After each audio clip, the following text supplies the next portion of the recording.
All right, all right. Hello, everybody. Welcome once again to Misfit Corner Comics Presents. This is the artist Andrew speaking, and I am live streaming. And once again, you are joining me for the Hero Hour. And we're going to do some drawing tonight. Maybe check out some comics. Maybe do, I don't know, maybe do a few other entertaining things, or at least going to try to. I went by my comic book store today, picked up a few comics I wanted to share, including, believe it or not, I bought some brand new comics, some just released comics, ones I'd actually been looking forward to. So I'm looking forward to delving into them and maybe making a video about them. But I wanted to at least share them with you. So, all right, I've sent out the invite to some people, and we'll see if anybody's able to join. I did modify my Zoom meeting room slightly. I added a function that puts anybody who joins the meeting into like a holding room, and we'll see how that works. Instead of them just popping in and us putting them on the spot right there and then, it gives me an opportunity to let them in, and we'll see how that goes. There's a few other things I turned on, a few other things I turned off, but we'll do this together and see how it works out. But all right.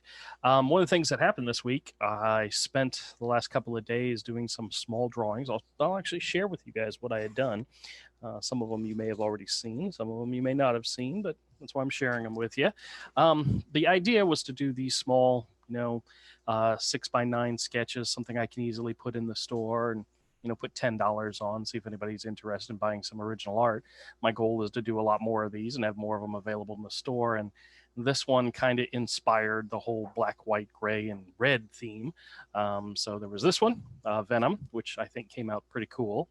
Then, of course, there's the Deadpool, which, everybody's favorite. And then one more that I did last night. This is Harley Quinn, classic Harley Quinn.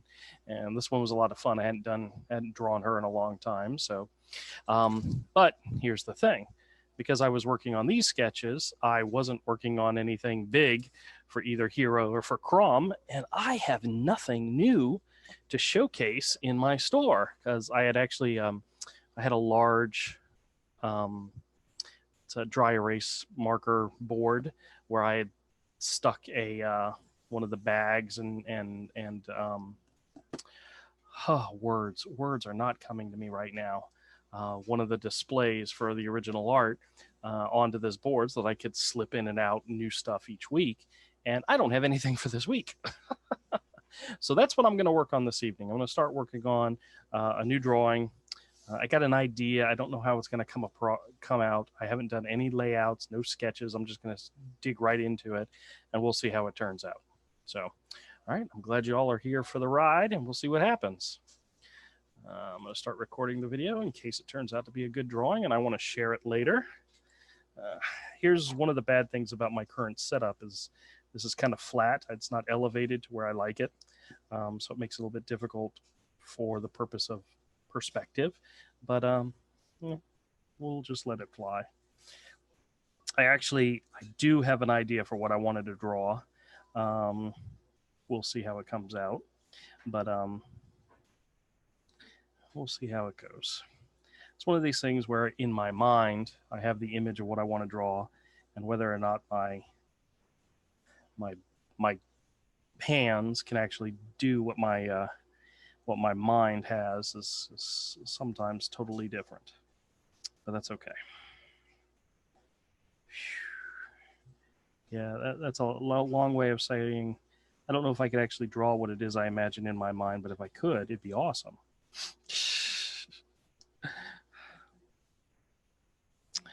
All right.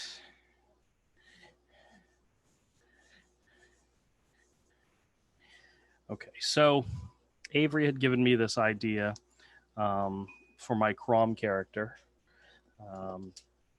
to do a story in. Oh, hold on a second. I got a message coming through. Let me see if it's somebody that might need to get in.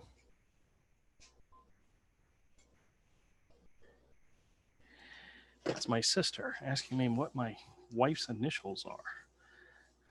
I'll email her back later. Oh, I know what it's for.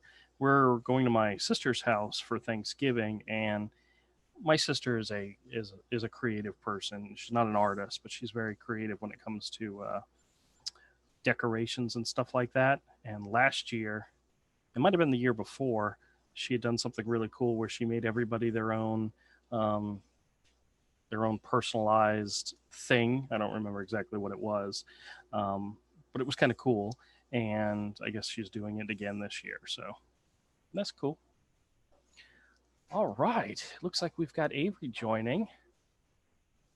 Avery, can you hear me? Manage participants. Let's see. I can hear you. You can hear me? Okay. Yeah, I said yeah. All right. Did you go into some type of waiting room? No. Because it didn't ask me if it wanted you to join. Oh well. All right. Never mind. I was going through the options, some of the options for the meeting, and I don't know if I had to save it or something, but I was doing like how Streamlabs puts everybody into like a waiting room and then the host lets them join. I turned that on that option and I was trying to see if it would work, and I guess it didn't really work. So I might have to reset the meeting, but it's not a big deal. I'm not going to worry about it now. But yeah, you probably have to reset to a new one to get it. Yeah. Yeah. But it did add polling. You could put a poll on the meeting. Not that we need it or anything, but oh man. Oh yeah, I know.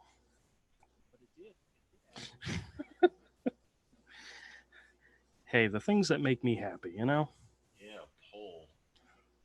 Yeah. So how's it going? It's going.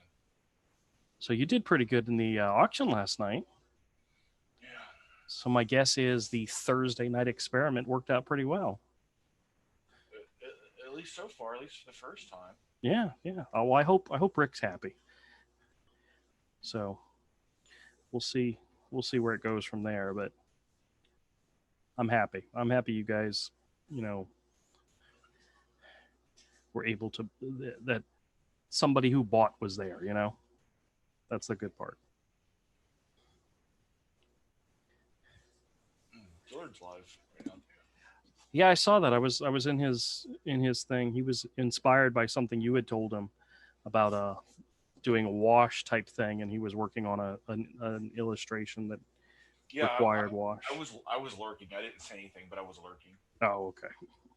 Because I was trying to edit, splice together, deal with my phone doing anything with the video. Yeah, I saw you had that new video up of coloring Salamandroid. Is that done? Yeah, I believe so. Okay, cool. I don't know. There's probably some things to it. I'm thinking I might have to go back to the original and do some things, and then upload it, then rescan it and drop it in.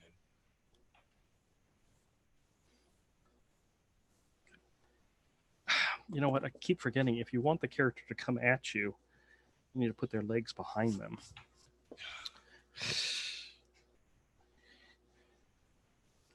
I could share so you can. Oh, okay. See the Salamandroid. Let's see. Oh, Tosspot's here. He says, oh my God, I made it to an MCC stream. Oh, well, welcome, my friend. Oh, wow. That looks great. Now, weren't you going to add a whole bunch of Vespas in the background? No? Yeah, there's not enough room. It would have been overkill, I think, but yeah, I think so too. Fantastic. God, I love the face. That face came out great. Yeah. Thanks. All right. Good job. Now, where's all the blood splatter? No. Very cool. Yeah, that came out awesome. Thanks. Very cool. And now, are you going to make prints of that, or you're not? No plans just yet. No. Okay. At this stage, I wouldn't do anything like that without asking Ethan if he was cool with it. Oh, shit! You're right. I didn't even think about that. Oh yeah, nice that EVS called it out. Yeah. When I posted the work in progress, I haven't posted it on Twitter yet that it's done. I kind of don't want to tonight, because if Ethan sees it and retweets it tonight, I listen to spooky like internet is on my phone, and I listen Hmm. to stories, like spooky stories and stuff, to go to sleep. Right. It didn't work last night. I didn't go to sleep. I had to call in. I just like I got no business driving to work. I've done it too many times. I've run red lights. I've almost gotten in car wrecks. Oh, hell no. You don't want that. Just that short bit on South Side, and it's going home that's the problem. Because after 5 hours on my feet doing my shift with no sleep, Right. I'm Right. I'm a zombie. So I called in. So, but as long as I get a little nap tonight, I'll be okay. Because Oh, okay. I'm still tired. I didn't go to sleep till after 8 o'clock this morning. Oh, jeez. Like I watched part of the Jack show. I watched part of the after thing trying to sleep. The after the Jack show, but And none of that made you tired enough to go to sleep, huh? yeah, I couldn't. And so if I post this on Twitter while listening to stories and Ethan sees it and retweets it, my phone will just blow up all night long. It'll be bling bling bling all night notifications from Twitter. Because like when Ethan retweets you, it makes a difference. Yeah. Yeah. Like it matters. So I'll wait till tomorrow after I get off work. Okay. Very good. Because I don't have to work Sunday. So even if he doesn't see it till night, it's fine. No, no. I got you. I I got you. won't be up all night with Twitter notifications blinging. Yeah. I could see you not thinking about it ahead of time, going ahead and sending it out, and then all of a sudden going, "Oh crap! Look what's happening! Oh crap! Oh crap!" You know? Yeah, because I want it when people comment on it. I want to tell them thank you. Yeah. I sometimes don't catch everybody, or sometimes Twitter doesn't notify me when somebody messages me or says something. But that's the reason my notifications on is when someone tweets at me or says something to me, I want to respond. Right. Right. Be like, hey, thank you, because I appreciate it. Yeah, I feel so bad about that. But then again, I'm not tweeting enough. I don't tweet enough for anybody to Yeah, retweet or say anything. yeah. So, I retweeted one of the things Tosspot posted where he framed one of your drawings. I'm like, well, Andrew's never going to see this, so I retweeted it. oh, cry me. I'll have to go look for it. It was like last week or the week before. I was just like, oh, that's really nice of Tosspot. That's Hey, listen, my Comicsgate god told me to get off of Twitter. That would be your boy Zach, and I do it. When he says do it, I do it. no, Twitter's fine. Just don't get drugged down in the muck. Yeah, yeah. Well, I have a tendency. I have that tendency when to stay away from Twitter. Don't get involved. But every now and then I go and look, and then the next thing I know, I'm scrolling, I'm reading, I'm following, and I'm like, oh, I got to get away from this shit. I got to get out of here. Yeah. I don't have the time to do that. I really don't. I have very, very little time as it is in the day, and spending it on Twitter is not the way to do it. So Tosspot asks Avery, "What stories do you listen to go to sleep with? Creepy pastas? No, not really. It tends to be like Wendigo and Skinwalker stories, or like lost, like scary in the woods stories. Those are cool. I like those hey, Ahmed's here. Hey, Ahmed, how's it going? weird cryptid stories. Oh, wait a minute. Tosspot said, Andrew, your Harley is framed above Brad Ash's. Oh, that's cool. That's very cool.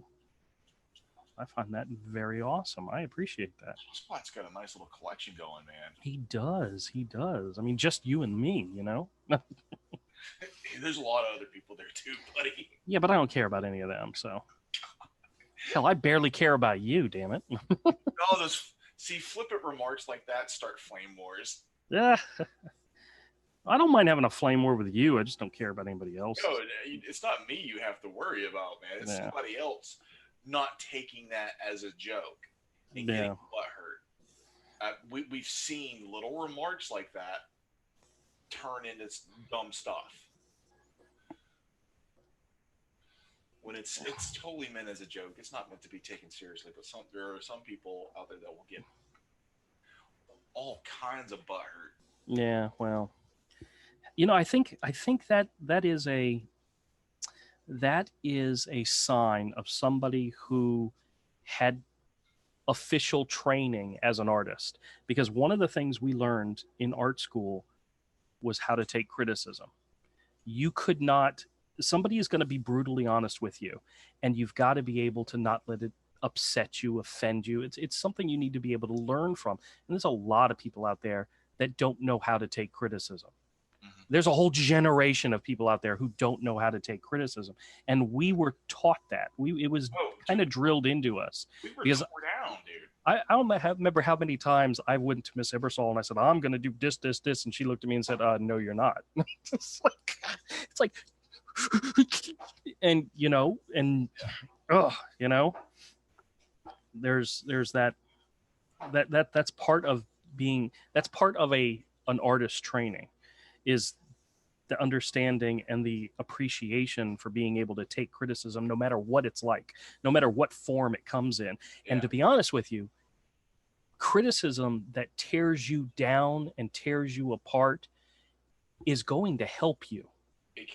It can help you. You can't be, and when the criticism comes and the criticism says you're in the wrong job, you need to go find something else to do with your life.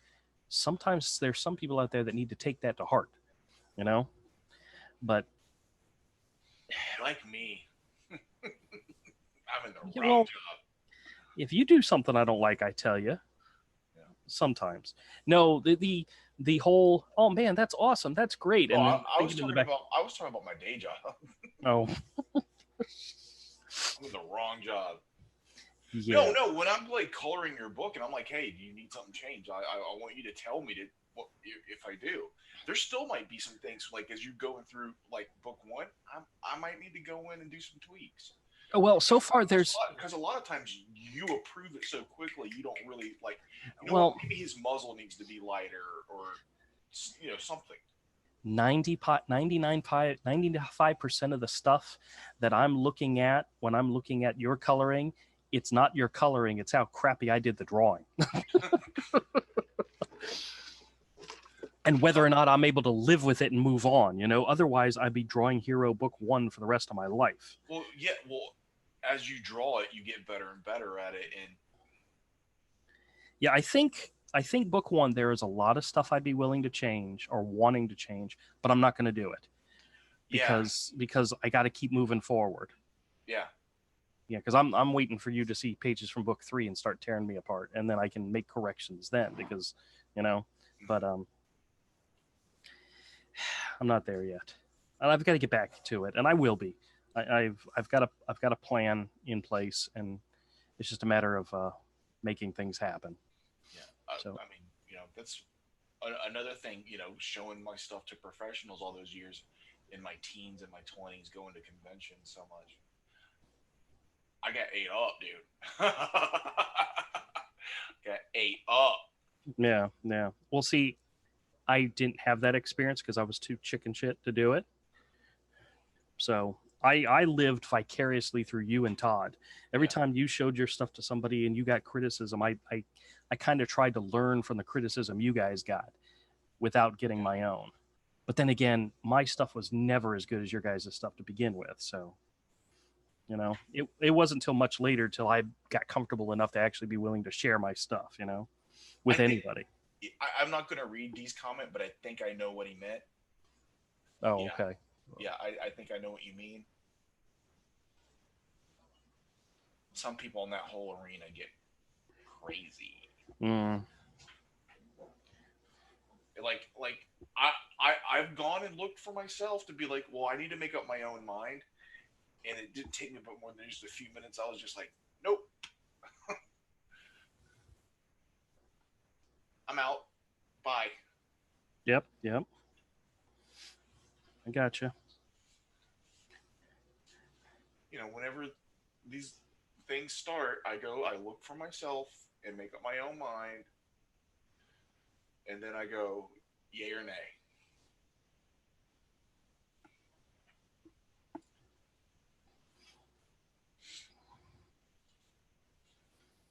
That's just how you have to do everything in life. You gotta look for yourself. Yep. And use your own filter. what has your life experience taught you?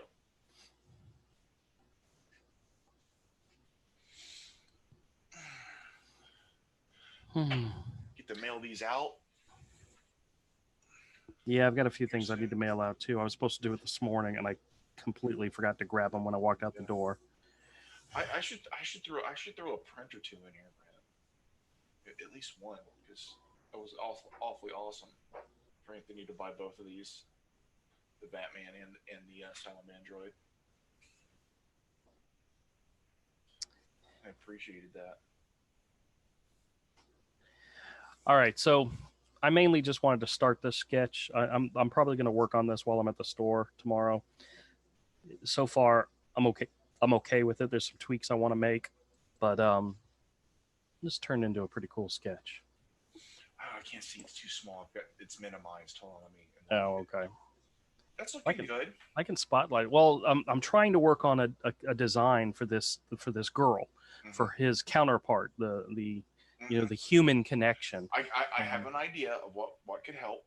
Okay, hit me. Go look at Akira Toriyama. I don't think I have anything Akira related. Not Akira. What does he do? Akira Toriyama. He was the guy that did Dragon Ball Z. Oh, okay. Well, I have like one volume of Dragon Ball Z. Well, do you have a Pinterest account? Yes, I do. I can go look there. That's how I get my Topi fix. I can't afford these books that are like $200 each because they're out of print. Yeah. I use Pinterest. That's how I find a lot of like some of the older illustrators from the 40s and 50s, 60s. That's how I'm finding some of the European illustrators I'm starting to get into.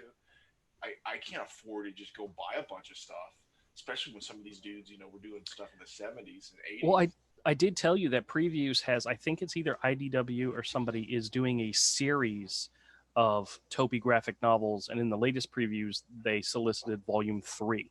Yeah. And it's like South America and Peru, so it's stuff he did when he was, I don't know if he traveled and did stuff there or if he just focused on them. Yeah. So, I mean, there's at least 2 other volumes out there. So I'm definitely going to keep an eye out because that's something I think you would like and I would like. Yeah, there's this one, I can't remember the name of it. I don't think it's... Hold on a second.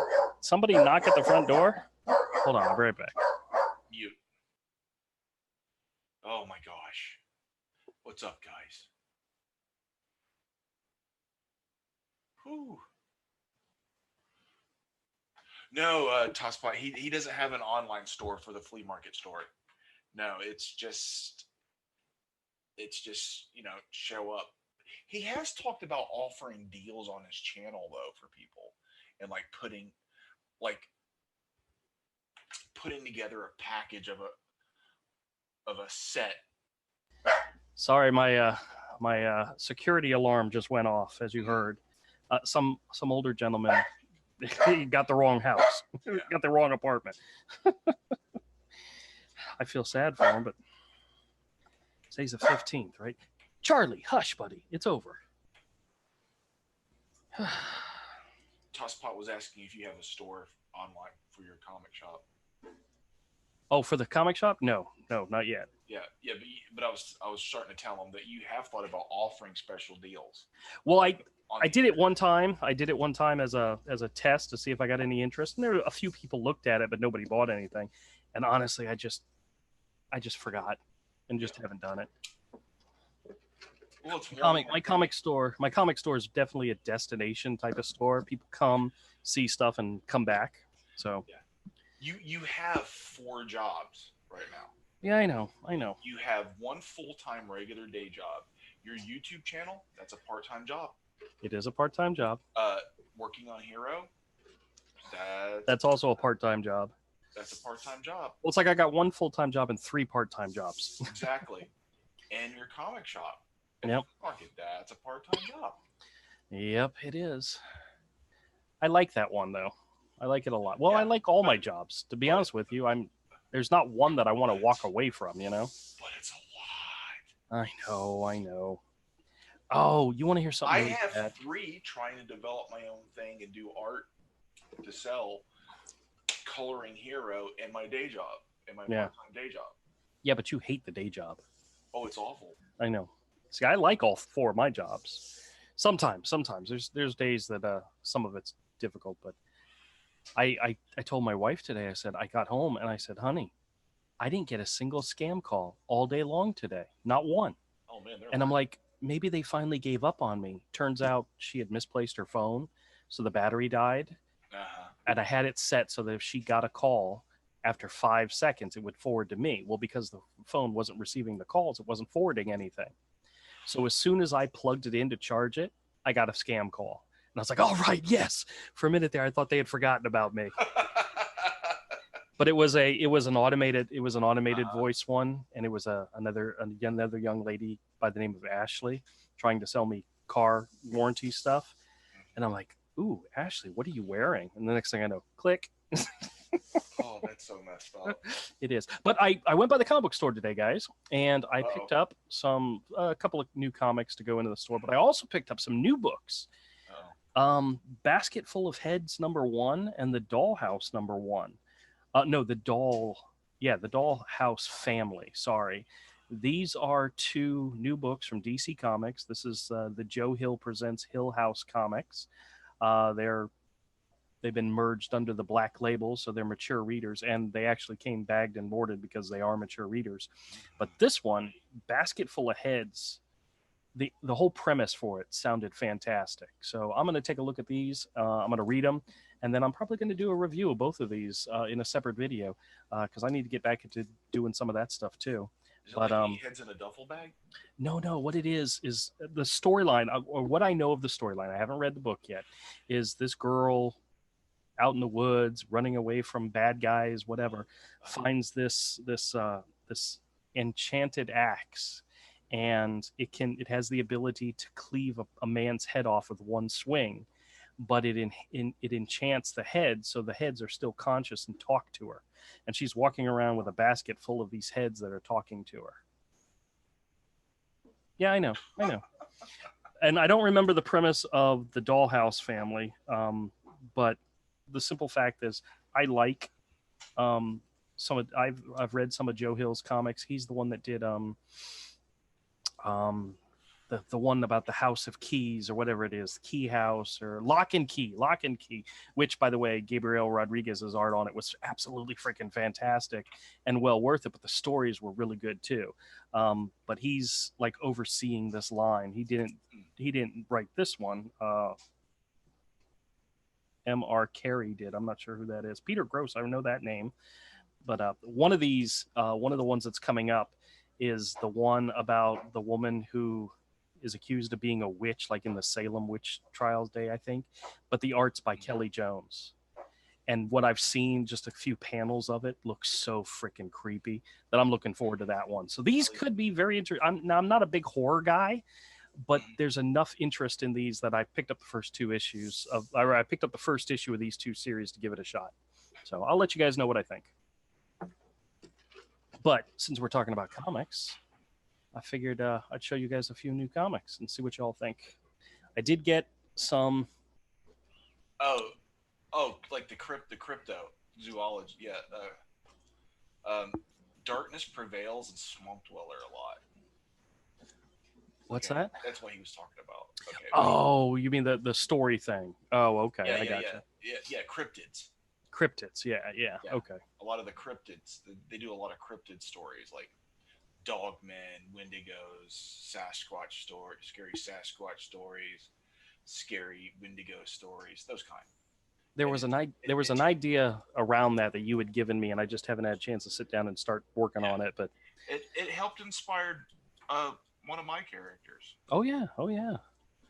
That Wendigo Black, who's not actually a Wendigo. He's just mistaken for one. He's just got a cool name. Yeah. Plus, he's been mistaken for other things in other cultures too. Like the Celts thought he was the horn god when they saw him. All right, well, here's some other comics I picked up. This is a small stack, and we'll go through it pretty quickly because there's nothing like revolutionary in here. There's just some new stuff I picked up. We got wait a minute. Hold on a second. I just realized this says on the credits, Busiak, Oh, it's Merino. I thought it said Ringo, and I was like, holy crap, is this um, a Mike Ringo issue? And no, it's Oh, not. that'd been crazy. That would have been really cool. A lost issue he had done. Yeah. Imagine Well, if there is a lost issue out there of something he well, did you that never know, got published. he was at the time, right when he passed away, he was working on a sequel to that Art Adams Fantastic Four story in which the Hulk, Ghost Rider, Spider-Man, and Wolverine became the new Fantastic Four. Mike Ringo was doing a sequel to that, and he passed away, and he was only like halfway through it, and they actually got a couple other artists and finished the story, and it became like a special edition that was out there, and I've never actually seen it, but I've never seen it. I didn't know about it. yeah, that was what he was working on at the time. But yeah, that would have been really cool. But Hey, needless to say, praise. we got Astro City number 25. This is from the Vertigo run. This is an Action Comics series. This was like I think it was either a 6 or 8 part story, Superman and the Legion of Superheroes, but it was by Jeff Johns and Gary Frank, and this is the really good Gary Frank. I mean, this is like Doomsday Clock Gary Frank, and I think I have all the issues to complete this story, but it's one of those fantastic ones where if I can make a set of it, I'd put it in the store because it's great. We got an early Fantastic Four John Byrne issue. This is issue number 286, special appearance by the X-Men. This is where Jean Grey came back to life, and it's what continued into becoming X Factor. So it's a pivotal issue. I don't know if it's worth a lot of money or anything. I don't know if cool. it is, but it is a cool issue to have. It is. Now this was something I saw. This is a 30 Days and Nights issue, and it said Beyond Borrow, Steve Niles in Crazy Uncle Bill. Yeah, it's not good. It's not good. Oh damn! I was hoping it would be because I didn't know he had done it, but yeah, it's like him experimenting with Photoshop. At least the stuff that I bought when I first bought them. now this isn't bad. It looks like it's all painted, but see what I saw wasn't like. I think I bought like the what issue is that? This is issue number 2. I think I bought the first one. Oh yeah. I didn't. Okay. Well, it's worth checking out. It's a little dinged up, but it's definitely a good 50 center. Here's something for you. King Conan number 14. This is a Mark Silvestri issue. Ooh, cool. I don't know if you have this one or not. I don't. I know I have some Silvestri ones. I don't know if I have that one. I'd have to go through them all. This is Mark Silvestri doing his best John Buscema, yeah. You know? We got a Cyforce issue number 29. El Diablo number 6. This is from the 6-issue limited series. I think this is the only issue I was missing. Read the chat. All right, hold on. How do they have the comic history encyclopedia in their noggins? Nerds. Yeah, that's true. Got a couple issues of Power Pack. This is issue number 22 and issue number 43. This was a storyline during Inferno in which they introduced a bad guy called the Boogeyman, and he was horribly nasty, ugly, and at the time I was reading this book, this was a character that actually scared me. Just ugh. I started reading Uncanny with Inferno, but I didn't buy the books like that, like the tie-ins. Yeah. And I never bought Power Pack. I was never into that. Well, I'd been into Power Pack since issue number 1, so I was buying it. I was buying Power Pack before I was buying any of the other Inferno books, so we were actually coming at it from a different angle. Yeah. Well, I started like I had just picked up like an issue of G.I. Joe. Right. 7-Eleven, and I saw that Inferno ad with Madeline standing on top of a heap of the X-Men. Yep. And I was and I knew who the X-Men were from like Spider-Man and His Amazing Friends, the episodes they were in. Right. That was my impression of the X-Men.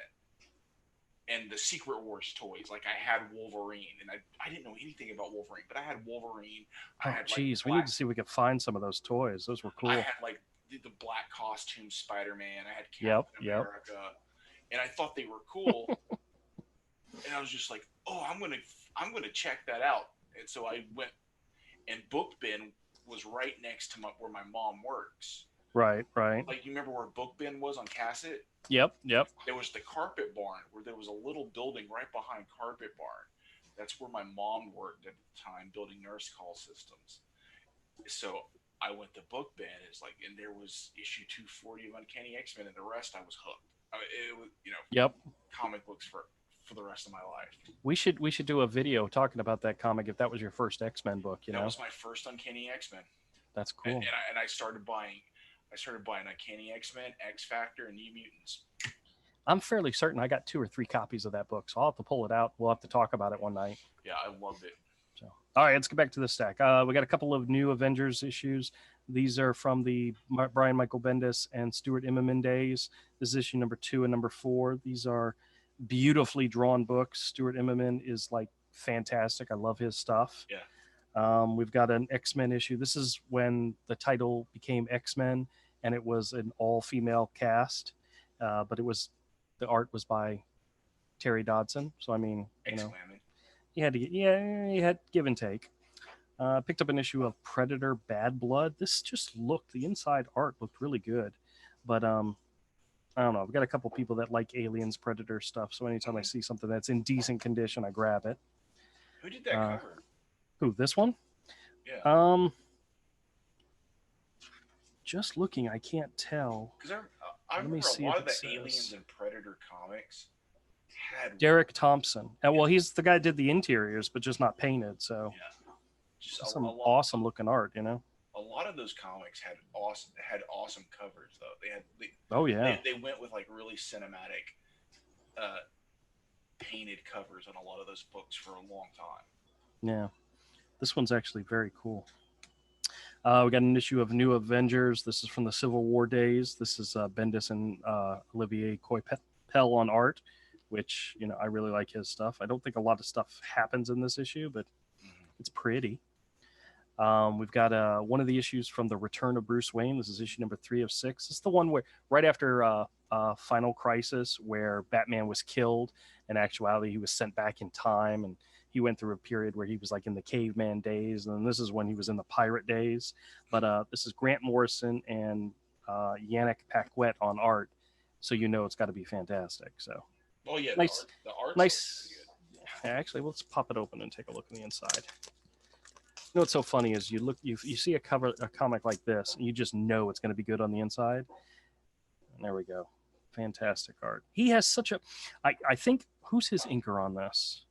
I don't know. I have a page of his that I bought from Carl's Story years ago. Really? Yeah, I think nobody specials on it, but the characters are in a strip club, so there's like all these butt shots. Oh, nice. His inkers, I think they ink him very what's the term where they stay true to form, because his style is always recognizable in his art, no matter who's inking him. But his inkers definitely make his stuff pop. Yeah. So fantastic. It's a good issue. We got an all new X-Men issue. This one, I like the cover, but the interior is It's that guy Sorrento or whatever his name is, Sorrentino. He did the art for one of their recent crossovers, and one of their big event comics, and it's just not good art. I hate to say it. I'm not a fan. Not a fan. Tosspot says, time travel. Morrison is messing up the Green Lantern series. Oh no. Is he? I had heard it was good at the beginning, but all right. I'm sure the Liam Sharp art looks cool. Oh yeah. We've got a Batman Beyond issue number 5, and I already have this issue of Shade the Changing Man. It's just early Shade is really cool, especially looking at early Bacalo. Yeah. I mean, his stuff is so different nowadays, but it's so interesting to see like the origins of this guy's style, And so I picked it up again just because it was an early issue. But let me grab some of the other comics that I bought off of that one guy and to share. I'll make another quick little stack because these are all getting bagged and boarded tonight. I just hear this. What? D. What did D say? I'm sure I just hear this. I don't quite get it. Maybe it's me. He says, laugh out loud. I'm sure I've just heard this. Oh, so probably something I've said a million times before. So who knows? It's D. He's insane. All right, we've You got like a it? couple. There was a limited series after 52 called Crime Bible: 5 Lessons of Blood. This was Crime a Bible. story with the new question, Montoya as the question. And this is issues 1, 2, 3, 4, and no, I don't have 5. It was a 5-issue series, but I believe I have 5 at the store. So my goal was to create a set. So um, this is the failed relaunch of a series called The Order.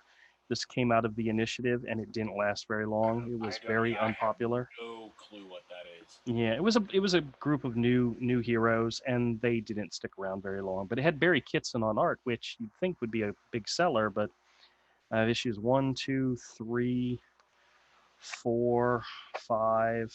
I like the cover to 5. 7. Do I have 6 in here? Nope. 8 and 10. I think 10 was the last issue. Yeah, it probably was. But it was one of these things where they were introducing a whole bunch of new characters and none of them gelled with anybody. So the series didn't stick around very long. We got some Steve Epting Captain America issues. This is issue number 26. Also, once again, during the Initiative storyline, which you can tell this is the guy who bought these was pretty much collecting them for that purpose. We have issues 26 and 27. 29. It's great covers by Steve Epting as well. 28. I love Sin. She's an awesome character. She's the daughter of the Red Skull. She's also Oh, like insane, but yeah, she's got red hair and she's kind of hot, so I like her. that's all it takes. That's all it takes. 29 That's and 30. Andrew's very simple. Oh, red hair. Yeah, yeah, that's all. Yeah. Right. Then this is the new Avengers from the Avengers Initiative. This is a slot comic, a slot written one with Castelli, whatever the name is, on art. It's okay. It was popular at the time, but I was never a big fan of it. Then we have issues. We have issue 1, 2, 3. Then we have issue number 4, which was part of the World War Hulk crossover. Issue 7, 8, 9, 20. I guess we jumped ahead to the Dark Reign storyline. 22. Who did the art? Oh, these are this one. Nah, who cares about this one? But this one was Humberto Ramos. So, you know, you gotta love it. So who just jumped in? Nobody. Nobody. All right, you stay quiet then. Andrew, you like redheads? Of He course. loves them. Okay, I'm gonna share something for you. Oh, you gotta cut that part out. Yeah, now I gotta cut that part No, out. you don't. Yeah, I do.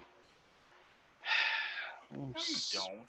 All right. Then we have some Uncanny Your X-Men show issues isn't here. marked for kids, is it? You didn't do the mark for kids. Not on this one, no. No, there Actually, you go. I've been marking the drawing videos as for kids. So yeah, No. Tosspot goes, "What the hell?"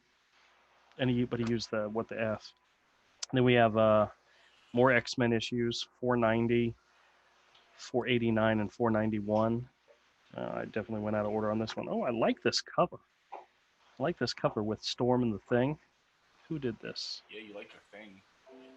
I don't know. She's got a big old thing with her. Well, that was a big. I showed you a big old thing, and you got butt hurt. Yeah, I did. Oh well. All right. So this is a That's whole what bunch. happened. I watched the Jack show too. I was delirious last night. Yeah, that explains a lot, man. You watch the Jack show, then you come and you bomb my stream. That's all right. It's fine. You don't have to delete it. It's not. Oh no. I'm gonna go back and watch it when I'm by Yeah. myself. Yeah, he wants to cut that part out, leave that as his own separate part, and then Yeah, go enjoy it later. there wasn't enough. If Cecil can get away with squirting, lactating boobs, you're fine. Oh jeez, did that really happen? Yes, Actually, they've was shown actually it multiple times. No. that was an episode of Mr. Rogers' Neighborhood too. Like you actually saw breastfeeding. Yeah. But have you seen the clip they use on the Jack show? The woman squirting into a dude's mouth. No, I have not seen that. Yeah, I don't think I want to see it. it's like, and she's in public, and she's like, it's just one of their quick bits. They like they have a. It seems like they have a. I think they have one of those stream keys, so they can key things. Oh yeah. They hit a button, it automatically plays a clip as a reaction to something. Oh jeez. Okay. Yeah, I could see where that would be. All right. Let me save this video. Oh, Tosspot. Yeah, where does he find these? All the LCSs in his area don't have. I hate back issues. Man, back issues are what's moving.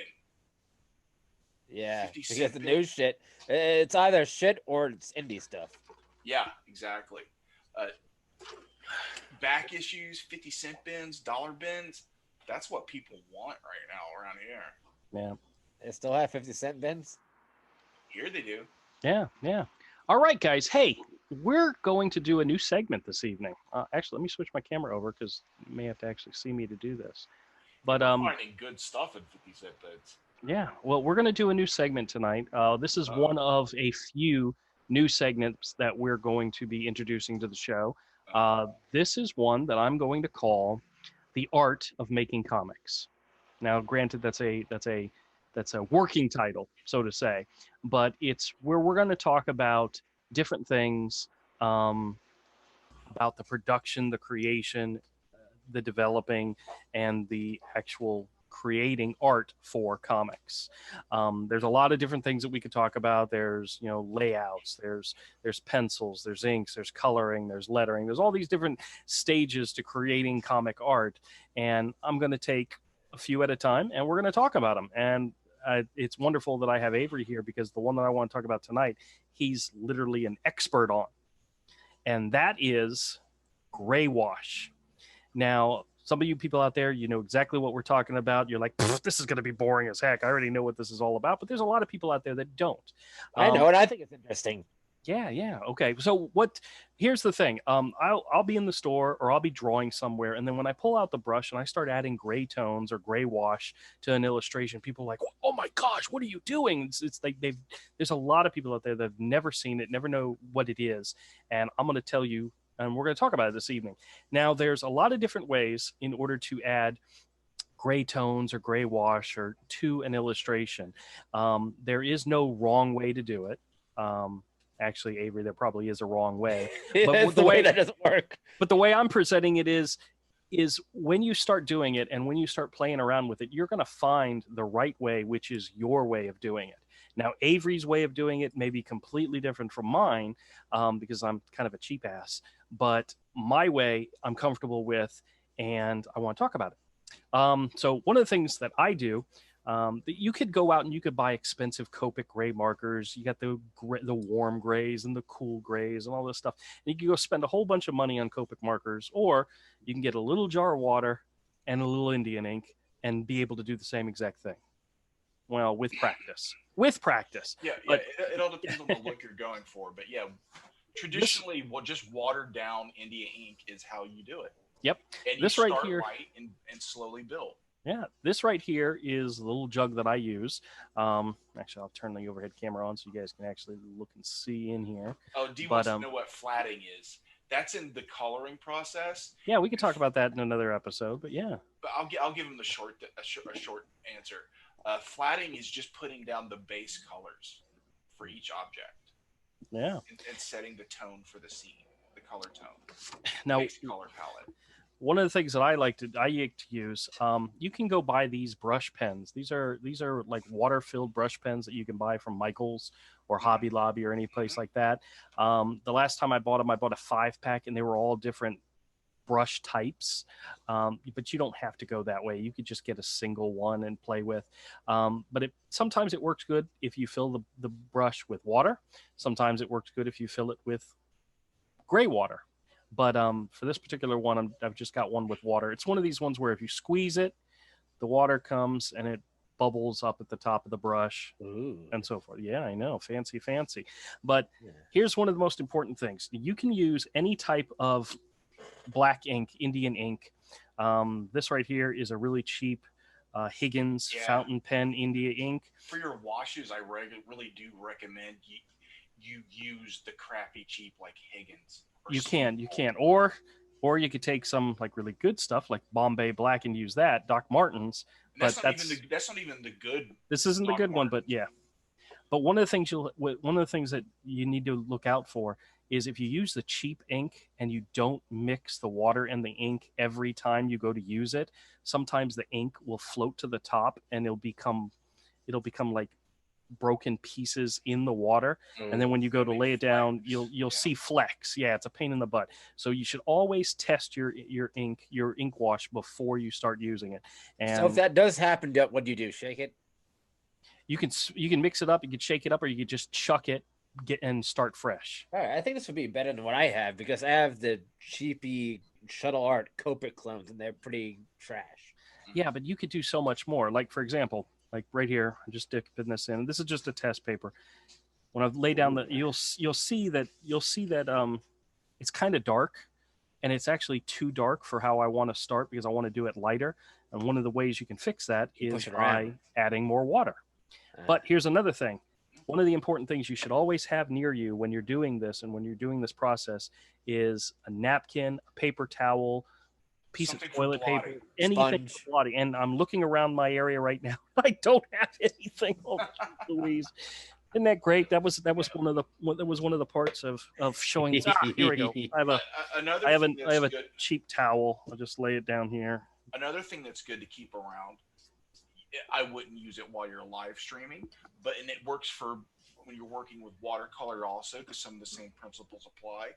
Is to have a hair dryer around. Yes. That has. I was thinking about a more specialized, but like a heat gun or something.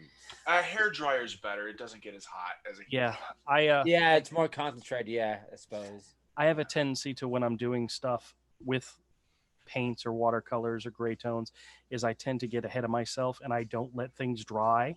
Having a hair dryer near you is important, and it does help. It really, really does. Using a hand towel that I just found on the floor, it's got cat hair all over it, is not helpful. But you know what? And it can add some texture to it, you know? Yeah, that's right. Now I got cat hair in my water, but layering this stuff is really easy to do, and if you have something available to blot quickly, you can then layer on top of it. Yeah, see, there's the cat hair. So, in other words, I've totally screwed this whole thing up. You added more texture to it, buddy. That's right. Yeah. Damn. Well, happy little accents. All right. Well, maybe I'll try to do this later. But here's the thing. You can do this. You can use this technique. And my advice to anybody out there who wants to do it, Indian ink, any type of Indian ink, doesn't matter how cheap it is, how expensive, go cheap. Trust me, go cheap. Little cup of water, a sealable plastic cup, something that you can pop the lid on and keep it sealed. And here's another thing, just a little bit of advice for you got some blots. Any artist out there. Well, that was what I was getting ready to mention is if you're traveling and you're taking this with you, put it in a Ziploc bag and seal it, because this thing doesn't always stay closed, as you can see by the blots on my paper. God dang it. Look at that.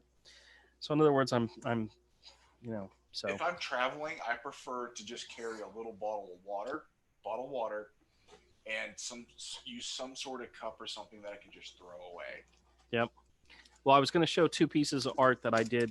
This is that sketch of Crom that I did, where you can see that I use the watercolor wash in the background as well as on the character. It's a very easy technique where you just use the brush and just plop it on there, and you can add texture throughout it. Another example of it is this raven drawing that I did. Hell, Raven. Where I just layered it and layered it and layered it until I got it to where I wanted it. Ooh. But there's so many possibilities, and you don't have to go out there and buy expensive Copic markers to make it happen. So, all right, everybody. Thanks a lot for checking out this part of the video, and we're going to be introducing you to other stuff soon, and we may revisit this one because I don't think I don't think I touched base on everything I wanted to touch base on. This is a new segment that we're working on. My grayscaling, it also helps. Oh, that's right, Avery. What do you do? In my grayscaling, like this one, I used markers. Just sort of a cheap Copic clone I bought to try out. Mm-hmm. And they're okay. But with my grayscaling, it actually helps in the color process. Once I get to color, because all these gradations are already there, right, the grayscale does part of the work for me, so there's less work for me to do in Photoshop. Yeah, because you're talking about digitally coloring, right? Yes, digital Yeah, coloring. yeah. Well, if this was on a heavy watercolor paper and I wanted to watercolor this, the grayscale would also help me there too. Yeah, yeah.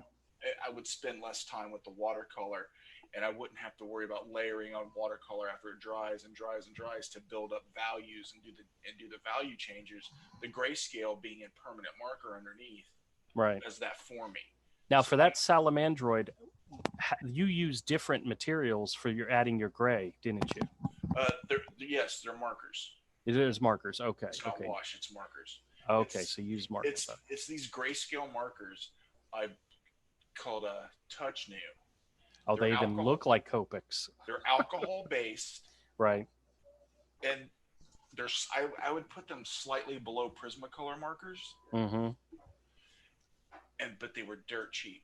I got a big set of them of grays for like $12, including the shipping. Oh, okay. Well, the okay. Copa clones I have are pretty bad. Like that, I'd be better off using a Sharpie. Oh, these aren't bad. They're not bad. They're not great. They're not as good as Copics. Now, John Dillard tried something on one of my streams the other day that worked out really, really great for that drawing he was selling on the auction the other night. Mm-hmm, mm-hmm. He took Copic ink, the refill, the little bottle you can buy to refill your Copic markers. Yep. And squirted it into one of those brush pens. Oh. Like you were using. And it turned out great. You know, we're not going to be able to buy those anymore because the store that sells them is going out of business. They have to do it online. Ready Arts sells what? The Copic. The Copic refills. Yeah. Oh, they're going out of business. Do they have stuff on clearance? I think they may be selling the business. The owners are retiring, from what I understand. Okay. So I'm not sure what's happening with the store. So, but if it goes away completely, that's our only place here in town that we have them. After Dillard tried that, I think I want to try it too. Instead of buying Copics, just buy the bottles of the refill ink. Mm-hmm. Yeah. And load it up into those brush pens, because those brush pens you can get super cheap, especially on something with like Wish. Oh yeah, yeah. Even with shipping, you can get whole big packs of them. Even with shipping, a lot cheaper than Michael's. So we may have to do a follow-up video and experiment with that, because I have some of the Copic Ray refill bottles around here. I don't know where they're at, but I bought a whole bunch of them. So that way, as you're laying down those grays, that Copic ink dries super fast. Right. So you can just keep building it faster than using ink wash, but you still get that brushy look. Now show us that Batman that you have and tell us what you used on that one. This one? Mm-hmm. This one? Yeah, that one. Okay. This is a wash, but part of the wash is generated because some of this is inked with a cross fountain pen. Mm-hmm. And the cross fountain pen's ink is water soluble. Right. So when I hit it with water, it breaks loose. And I can just pull it around the page. Oh, very cool. Very cool. With a heavily water loaded brush and pull it around. That's how some of this was done. Yeah, look at Bane's teeth. That's just gnarly. Yeah. Yeah, he's a toothpaste. Never heard of it. Yeah, part of how this was created, and the waxy surface of Strathmore. Oh, okay. Strathmore's gone Gotcha. down. Even some of the other pens that don't normally become water soluble still became water soluble. Let me ask you a question. If you know you're going to use gray wash, you're going to use water and ink, do you recommend using watercolor Bristol, or are you okay with regular Bristol? I prefer to use heavy watercolor paper for everything. Right. That's just because I like the tooth of the paper. See, I don't like the color. I like my paper to be as bright white as possible. That's why I use the Canson. Mm-hmm. But watercolor paper always looked yellowish to me. I have some of the Canson watercolor paper. I have some of that too, but I'm saving it to do a book on. I have three pads of it, and I love it. It's heavier and thicker. Yeah. This Bristol, and it has a little bit of a rough tooth to it, and I like that because I have a rough, sketchy style. So when I hit an area that I want to look very dry brush, the tooth of the paper even helps with that even more. Well, Avery, those two illustrations are gorgeous, and I appreciate you giving us a little behind the scenes peek at your process. So, Thank you, sir. and if you have an opportunity, go check out Illustration Studio 762. 7.62. 7.62. That's where Avery hangs out and shares his videos. And if you haven't already, subscribe and follow along with his videos too. Yep. All right, cool. Just uploaded one today. Colors Oh, Not Salamander. Excellent. Perfect. All right, well, we're going to go ahead and wrap up for this evening. I appreciate everybody that came in. D, Green Blazer, Tosspot, Commodore, of course. Yeah, sneaking. I want to say why real quick I recommend against it. The pigments in the clones are pretty bad. They fade over time. And Which some of ones? them, yes. The shuttle art clones, like the shuttle clones art. are- Okay, yeah. Those clones he has for Copics, yes, a lot of them are bad. These ones I got seem to be pretty good, but they haven't been around long enough to know if they fade. Yeah, we'll know in 20 years how they No, look. you'll know after a couple months. Yeah, well, it's a Anyway. learning. Art's a learning process as well, guys. And Yeah. Avery and I have not perfected anything we do. We're just good at it. we think we're good at it, but how many times, Avery, have you started a new something and did something different and realized how freaking awesome it is? Oh, I have. Yeah. You know, Oh, yeah. you find something new every time. You know. When I found out about that using that cross fountain, just an $11 cross fountain pen. Yeah. It's like I figured, I'll go buy some. I kind of like some of these sketches Mitch is doing with his like $100, $150, $200 like Mont Blanc pens. Also, is anybody really good at anything? Like, was Jack Kirby really all that good, or is he just least bad than everybody else? Oh, we need to No, he dump was him. really that good. We need to dump Commodore. Get out of here. Yeah, I'm just joking. All right, everybody. Thanks a lot for checking out our show tonight, and we'll see you all again on Monday. Have a good night. Sleep in. Tomorrow's Saturday for those of you who don't have to go to work, unlike me and Avery, who both of us have to go to work. Yep. All right. Yeah, well, I don't have to go as early as you do, but yeah. All right. Later, everybody. Thanks a lot for checking out the channel. We'll see you all next time. Bye. Hey, guys. Hey everybody, thanks a lot for checking out our video. If you like this content, make sure you hit the subscribe button, hit the bell for notifications, and join us again. We live stream Monday, Wednesday, and Friday starting at 8 o'clock Eastern Time. We usually go for about an hour. We do drawing, we talk about comics, and a whole bunch of other stuff. Make sure you leave us a comment and let us know what you think. Thumbs up, thumbs down either way, and we'll catch you all next time.